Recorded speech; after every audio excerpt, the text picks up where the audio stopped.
Children, how are you all? Today we are going to discuss about chapter 1, rational numbers. First we should know what is rational numbers. In that some few points also we will discuss. Okay. Now what is rational number?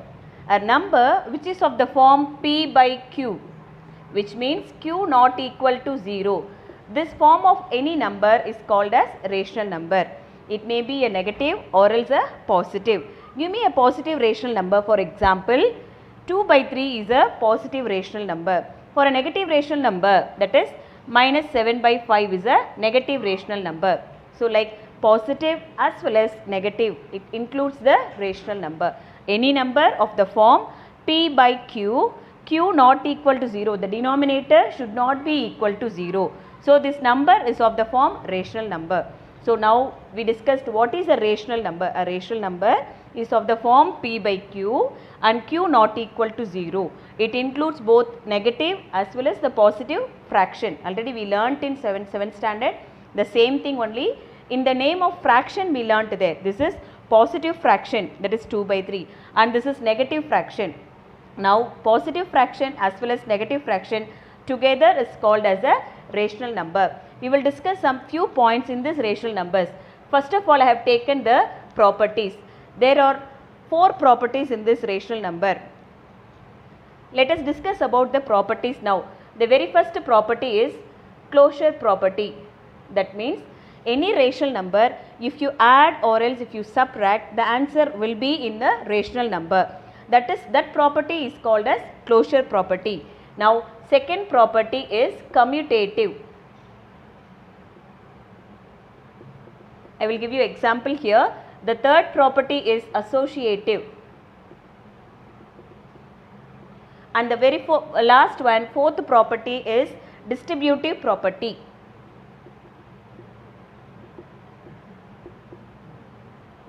So these 4 properties in accordance with the mathematical operation, that is plus, minus, multiplication and division. These 4 mathematical operations will be followed here in all the 4 properties. Okay. So first we discussed already closure. That means any 2 rational number, if you add or else if you subtract or else if you multiply or else you divide, the answer will also be in a rational number. The answer will be a rational number. So that property is called as closure property. If I am taking the second property, what is commutative property? Any 2 numbers if I am adding, suppose for example 1 plus 3 which is equal to 4. If you change the order, that is 3 plus 1 is also 4. So if you change the order, the answer will not be changed. This property is called as commutative property. Once if it holds for addition, it will be the same for multiplication also. That means 1 times 3 is 3.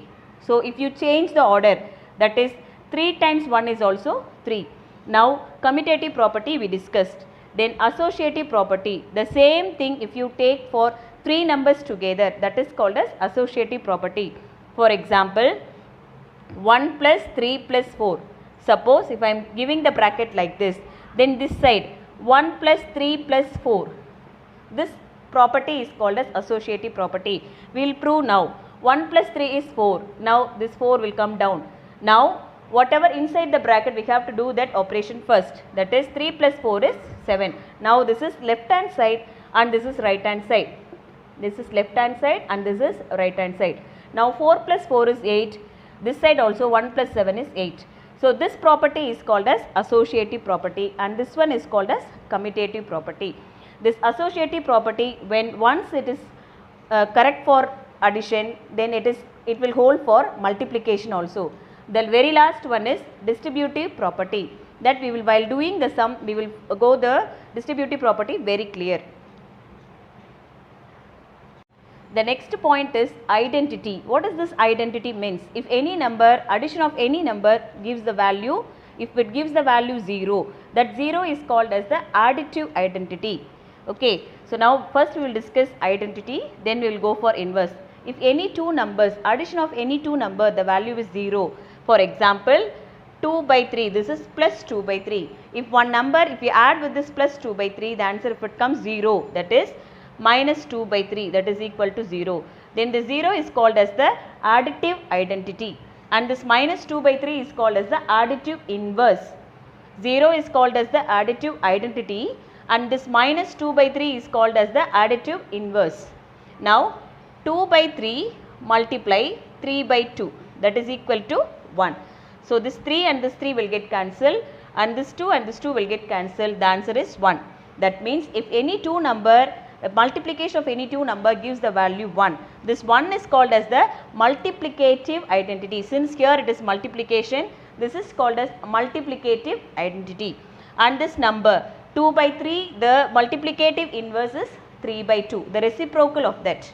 So when you multiply 2 by 3 with its reciprocal, the identity element will come. 1 is the multiplicative identity and 3 by 2 is the multiplicative inverse.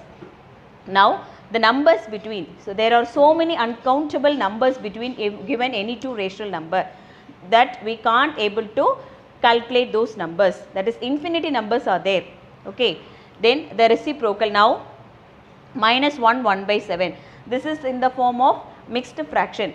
What is the reciprocal of this? How to find the reciprocal? That is 1 7 is 7, 7 plus 1 is 8, that is 8 by 7, this minus will come here. So for this number, what is the reciprocal? The numerator will come down to the denominator will go to the top, that is 7 by 8. This minus will be here in the outside. This is the standard form.